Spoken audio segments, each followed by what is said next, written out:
to you by Better Cool works fast to relieve acidity, heartburn and indigestion. Trust Better Cool. Enjoy life. If symptoms persist, seek medical advice.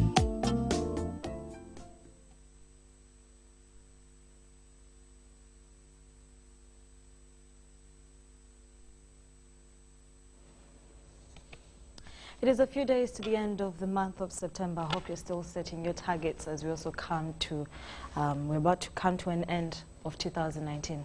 Welcome to UBC News Tonight. My name is Sharon Chomdisha with Nakakoni Elizabeth on sign language. Let's take a look at the headlines.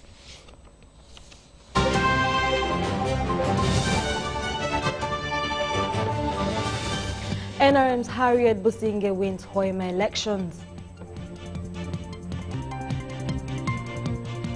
Ministry of Health launch HIV self-test equipment. NSSF members to earn 11% interest.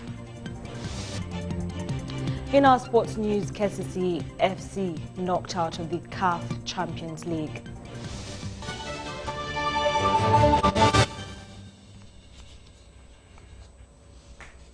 In our top stories, National Resistance Movement candidate Harriet Mugenyi Businge has won the Hoima Municipality Parliamentary seat. Now, Businge garnered 33,210 votes against 28,589 votes from the joint opposition candidate Asinasi Nyakato. The seat fell vacant after the incumbent Topas Kahwa Biagira opted to represent the people of the newly created Chikove district that was carved out of Hoima and became operational on July 1st, 2019. Likewise, Christine Nakwang Tubo, the NRM candidate, is the new woman and member of parliament for Kabong district. She was declared the winner by the district returning officer Julius Ogwang Ongoma at the Tally Center in Kabong Community Hall. Nakwang was competing with FTC's Judith Adiaka Nalibe, who quit the electoral race over alleged limited support from her own party. Now, Nakwang garnered 22,532 votes against 1,692 votes gained by Adiaka. From the ruling party NRM is the woman member of parliament-elect for Hoima Municipality.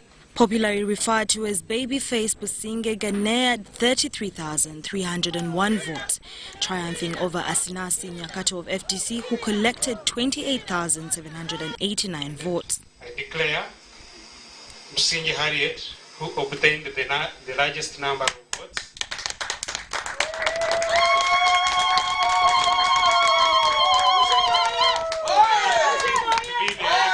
The returning officer, Douglas Matiko, announced the results at 3:45 a.m. in the presence of the chairman, Electoral Commission Justice Simon Biabakama. For the loser, because there must be a winner or winners and losers. I encourage you to take heart. 2021 is not very far, it's around the corner. And therefore, just get ready. You never know. The day might be yours in 2021. Despite losing the seat to NRM, the opposition is upbeat and promised to have second shot for the seat in the 2021 general election. The issues we talked about, their land, the oil, the issues so close to their heart that even those who did not support us, they supported another candidate, maybe for another reason, they appreciated our reason, and that is evidenced in the results. Although there were a few concerns of election malpractice, the observers were generally impressed with the management of the election.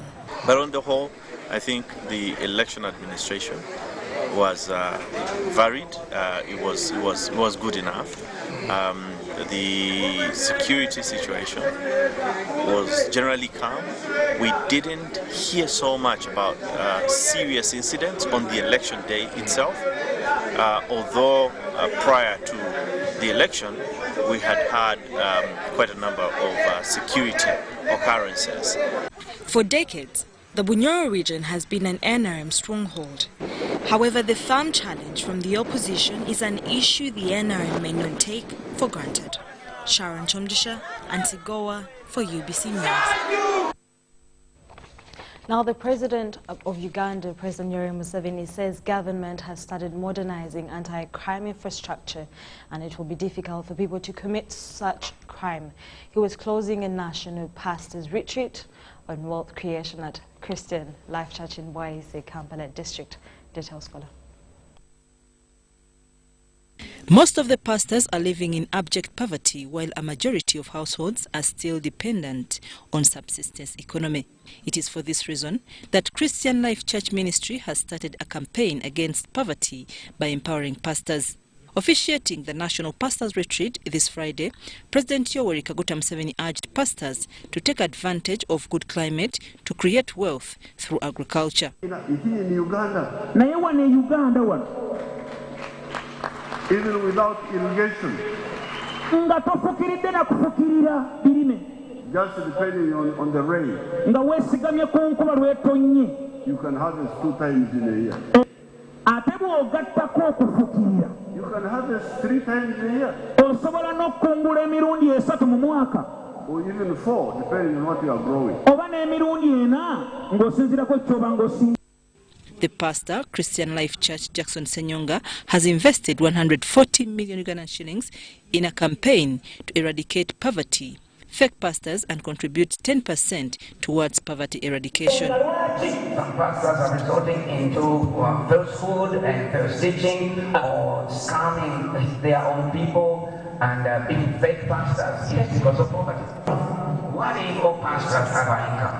What if all their parishioners have an income where they can contribute to the church through their tithes and giving so that the churches can be built and the pastor will be well? Senyonga requested President Yoweri Museveni to investigate pastors who commit crimes and work with witch doctors to perform rituals on people they abduct and murder. Your Excellency, that is on record. Serious crimes have been committed in the name of church, in the name of worship, because they are hiding under that, knowing that the police will never investigate. I request that you have thorough investigations. A crime is a crime. You shall get you just evidence. I'm not worried about the cover of the church, because the cover of the church does not immunize you from crime. We are just starting to modernize our anti-crime infrastructure. So we are just beginning. You will see. It will be very difficult to play those games. President Museveni advised pastors to feel free to study as they preach. I'm Nafka Farida, reporting in Kampala. Thank you, Nafka Farida. In more news, government is being asked to implement Persons with Disability Act 2006 to enable the affected persons engage in national development. This follows a week-long Deaf Awareness Week in Kisoro District. Now, Daniel has a detailed report on this very story. Deaf Awareness Week celebrations have ended in Kisoro District with an appeal to the public to support persons living with disabilities. The community of persons with disabilities from all walks of life attended the event that took place at the Saza grounds in the Western District of Uganda. The campaign is part of requirements by the United Nations General Assembly in recognition of the importance of preserving sign language as part of linguistic and cultural diversity. And the deaf are one of the categories of persons with disabilities who are vulnerable equally like any other person with a disability in Uganda.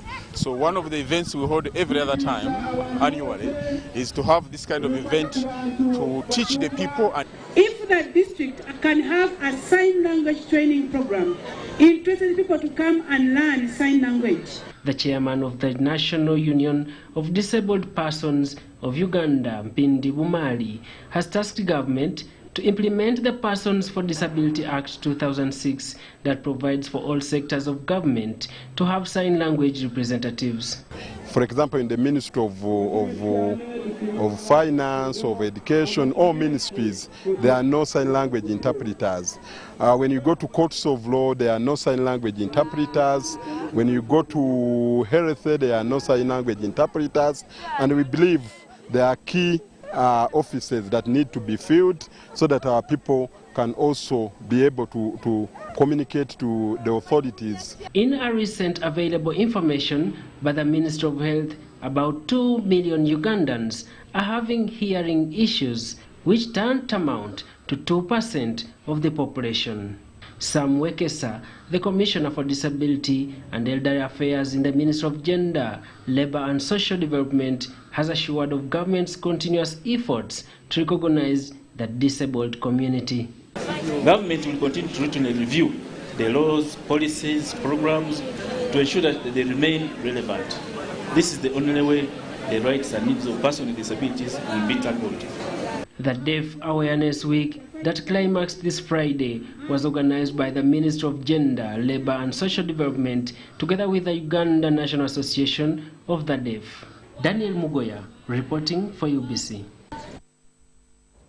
Uganda is currently hosting slightly over 1.33 million Ugandan refugees, and the numbers kept on increasing due to conflicts existing in neighboring countries, mainly South Sudan and DR Congo.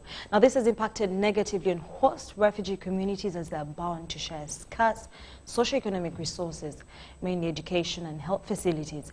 It is for this that the government, with the support of Development Response to Displacement Impact Projects, has invested in infrastructure development in refugee hosting communities.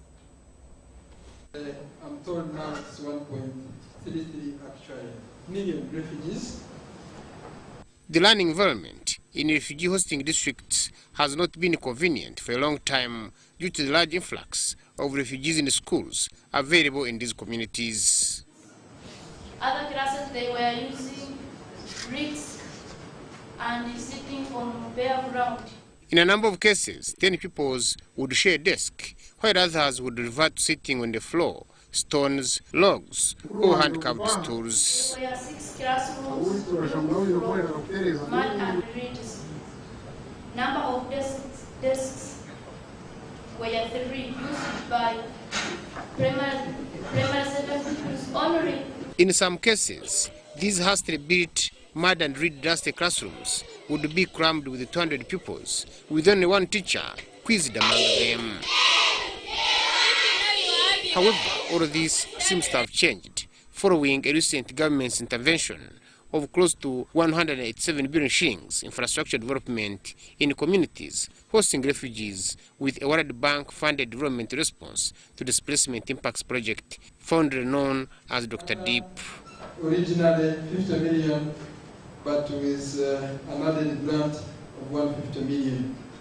The project started has an effective date of 29th June 2017 and is meant to stretch up to 2023. 13-year-old Agondeze Beatrice is a primary 7 pupil at St. Peter's Mukole School, Kamwenge, a refugee hosting community that is benefiting from development response to displacement impacts project support implemented under the Office of the Prime Minister. If one asks where I was studying from, I would not comfortably say that I studied from Mukole Primary School, because the school was bad and we were not proud of it. Agondeze recounts how, along with her fellow pupils, have been agonized by rain and wind in their mud and reeds dusty classes until this year, when the government, through development response to displacement impacts project, built for them new classrooms. Whenever it would rain, the whole school community would rush to the church. This was at the development response to displacement impacts project mid-term review with stakeholders at the Imperial Royal Hotel, Kampala. The Permanent Secretary, Office of the Prime Minister, Christine Gwatude Chintu, officiated the meeting. So we had to step up as government, we had to step up the infrastructure in those areas. So we have built health centers, we have built classrooms, we have built schools, we have built staff quarters, we have done roads, we have done water sources, we have done quite a number of things to step up on the infrastructure requirements and the gaps that were identified as existing in the host communities. So today, Chegogo chairperson Kisoke Byamukama says refugees have cleared forests and wetlands in the area for agriculture, construction, firewood and timber.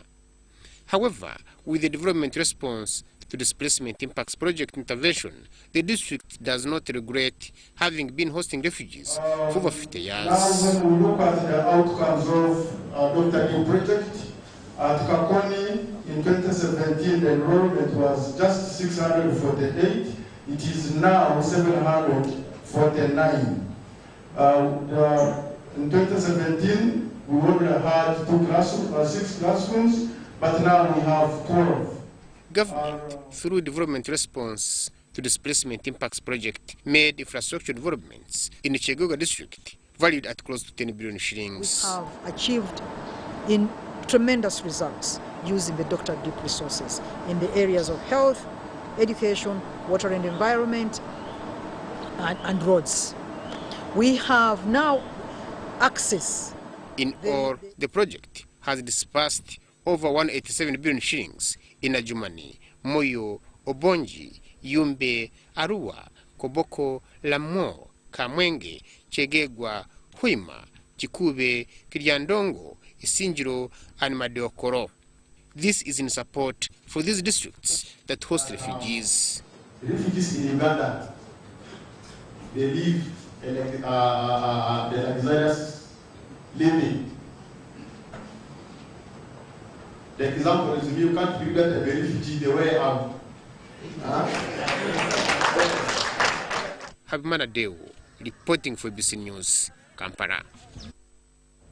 UBC News tonight will take a short commercial break and we'll be back with more news for you.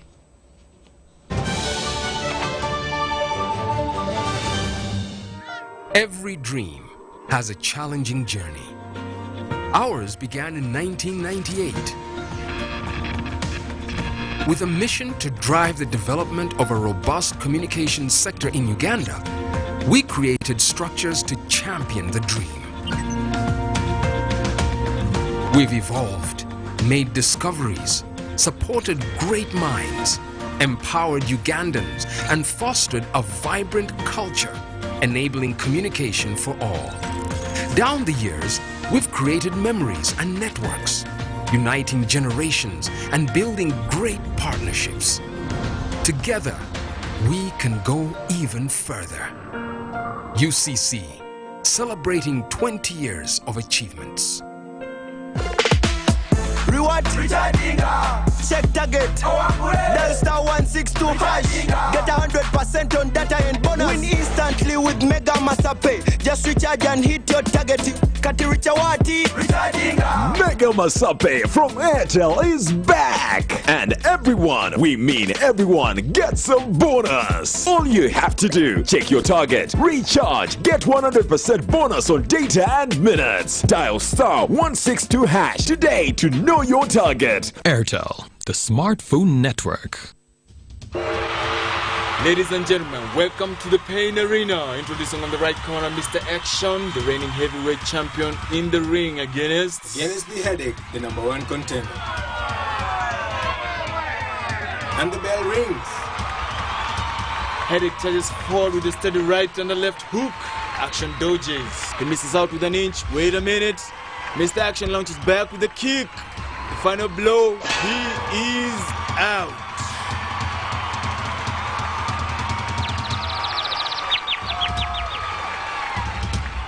If symptoms persist, seek medical advice.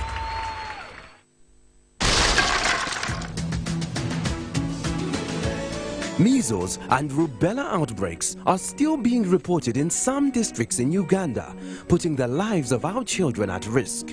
In order to stop these outbreaks and maintain a polio-free Uganda, the Ministry of Health has planned a national measles, rubella and polio immunization campaign for all children under 15 years of age on 16th to 20th October 2019, starting 8 a.m. to 5 p.m. All vaccines are safe, effective, and free. Parents and caretakers are hereby asked to take all children under 15 years of age for immunization at the nearest health facility or immunization post. Ministry of Health also calls upon everybody to report any child with a fever and generalized skin rash to the nearest health facility or health worker immediately. This could be measles or rubella. This message is brought to you by the Ministry of Health with support from World Health Organization and UNICEF. kasimu ka my first 4G smartphone okuva mu Airtel kagomyewa kanene ko isonga lyeryo kugira ko GB 5 zabuwa buli mwezi okumala emyezi 3 kusirinje emitwalo 2 zokka nyumirwa ebirungo byakabi ku ssimu eryanda eriwangala okugula ng'okozesa face mwana ka volume keeko beera mu bulamu bwa 4G ne my first 4G smartphone kusinja emitwalo 2 zokka ofunirako GB 5 zabwerere buli mwezi okumala emyezi 3 okuva ku dduuka lya Airtel lyonna eri ku lyokumpi nyiga *159*9 okunyumirwa data ow'obwerere. Airtel, the smartphone network. Does heartburn stop you from eating the things you love? Eating too fast, alcohol or spicy food can trigger acidity, heartburn, indigestion or flatulence. Your best bet is Better Cool. Better Cool works fast to relieve acidity, heartburn and indigestion. Trust Better Cool. Enjoy life. If symptoms persist, seek medical advice.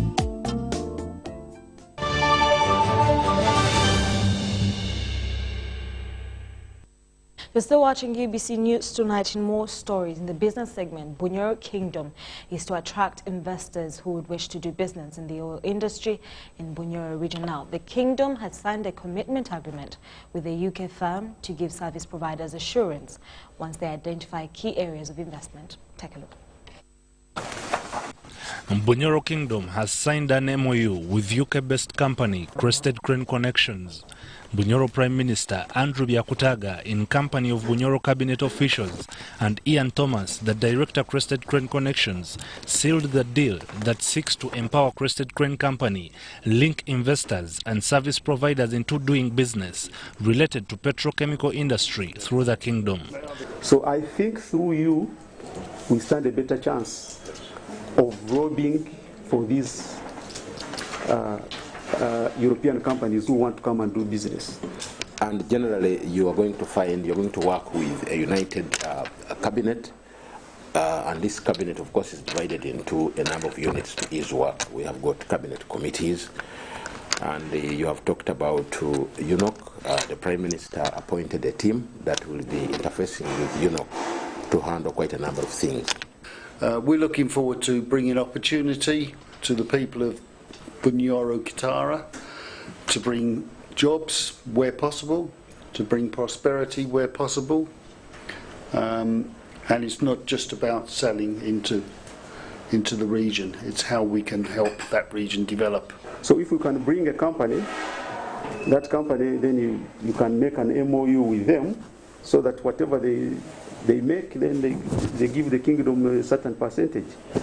About 30 companies will be in position to assemble plants, invest in housing, agriculture, lighting, and the immediate of all, an investment in the security of the oil pipeline. And I think it's like number 1 or number 2 in the whole world. It's called Fotec. So they can monitor. What they do, they put sensors on the whole pipeline up to Tanga. If all goes well, some companies have shown interest in setting up standard schools in Bunyoro region. It's part of our plan to ensure that the people of Bunyoro Kingdom benefit from the oil and gas. The Kingdom is also committed to ensuring that more companies are on board to promote the region and the livelihood of its people. Ivan Kahwa, UBC News in Kampala. Climaxing this year's annual Taxpayers Month were a number of activities geared towards tax awareness. Now contributing over 15% of Uganda's revenue, this year's Tax Appreciation Month focused on the role small and medium enterprises play. Vincent Serumsa shares highlights of the URA's performance this year while asserting the role of ICT has played in closing some major impediments in the tax revenue chain. The small, the medium and the large taxpayers, but also most importantly, we all recognize that everybody is a taxpayer, either directly or indirectly. So we wanted to provide and send out an inclusive message saying that if everybody pays something little, nobody pays more. We wanted to specifically focus on the small and medium enterprises whom we had to invite here at Kololo to exhibit here for 3 days as part of the climax of the activities, and we did this to them, all of them, at no cost. The thinking we had in this is that if we are able to bring on board these compliant SMEs, give them this visibility, we should be able to give them more capacity to employ more people, capacity to produce more, capacity to sell more, and ultimately they should be able to have more capacity to pay more taxes. To what extent has ICT aided this today's revenue collections by the URA? I think ICT has been very key in aiding revenue collection. I can tell you that as URA, now you don't need to go to the bank. You can pay your taxes using mobile money. You can pay your taxes using the smart card, Visa card. You can pay your taxes using Payway. You can actually also, so those are some of the payment platforms. But also, when you want to do business with us, you don't necessarily have to come into our offices. Everything you need about matters related to tax, you go online. I'll give you an example. You can generate your own PRN, which is called a payment registration number.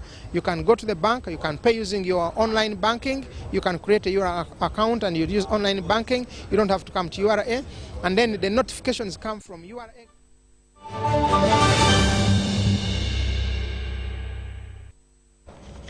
In our international stories, Kenya is appealed for China's support in its bid to capture the non-permanent seat at the United Nations Security Council during the election set for June next year. The appeal comes after Kenya bid Djibouti to become Africa's candidate and will now need at least 2/3 backing from members of the UN to take the seat. Speaking during the 70th anniversary of the founding of the People's Republic of China, Political and Diplomatic Secretary of the Ministry of Foreign Affairs, Tom Amolo, urged China to throw its support behind Kenya as the two countries have strong bilateral ties that need to be cemented by the support of each other's interests. China's ambassador to Kenya, Wu Peng, who was the host, reaffirmed China's readiness to support Kenya's development agenda under the Big Four. This video and script is provided by an independent broadcaster that is a member of the African Link Union and is edited by the Africa Link Union. Africa. Improved access to education, health and financial inclusion of women has been cited as key in the transformative agenda for the Organization of African First Ladies for Development. This came out at a high-level meeting of Organization of African First Ladies for Development held on the sidelines of the United Nations General Assembly in New York. Women and girls are paid to be pillars of African societies and a key to sustainable development. However, there are growing concerns over lack of capacity building of women and girls. Addressing a high-level Organization of African First Ladies for Development meeting in New York, the First Lady, Amai Auxilia Mnangagwa, underscored the importance of educating women and financial inclusion in developmental issues. Women must be prioritized and governments must put in place measures and policies that promote girls and women. Issues of inheritance laws must be reviewed to accord equal opportunities to inherit, said Mrs. Auxilia Mnangagwa, Zimbabwe's First Lady.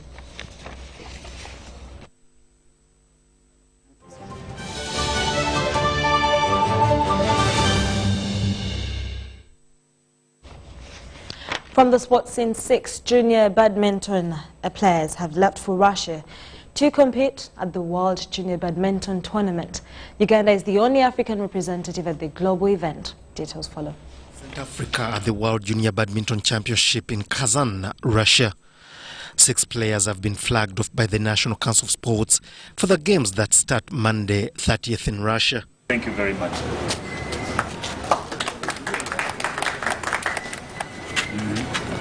Brian Cassidy captains the team with vast experience after competing in the All-Africa Games.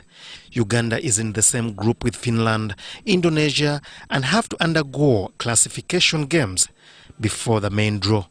Meanwhile, the Taiba International Independence Cup has been launched. The games will start on the 9th of October, hosting the best sporting schools. 16 schools are to compete in 5 disciplines, including football, basketball, badminton, volleyball, and chess.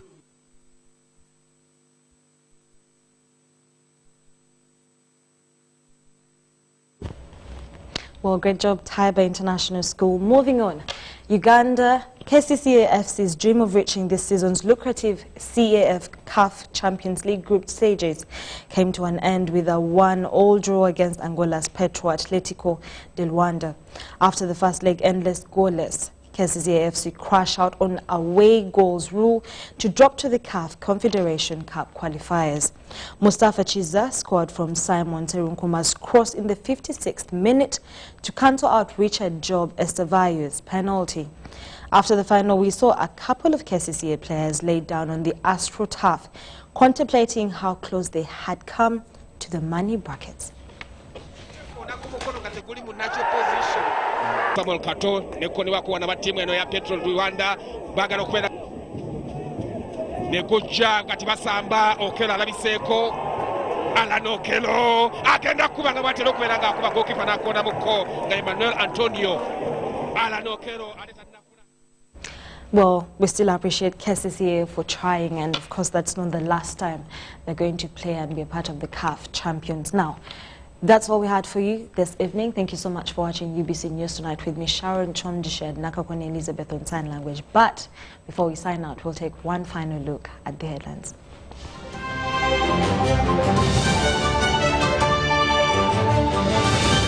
NRM's Harriet Businge wins Hoima elections. Ministry of Health launch HIV self-test equipment. NSSF members to earn 11% interest. In our sports news, KCCA knocked out of the CAF Champions League.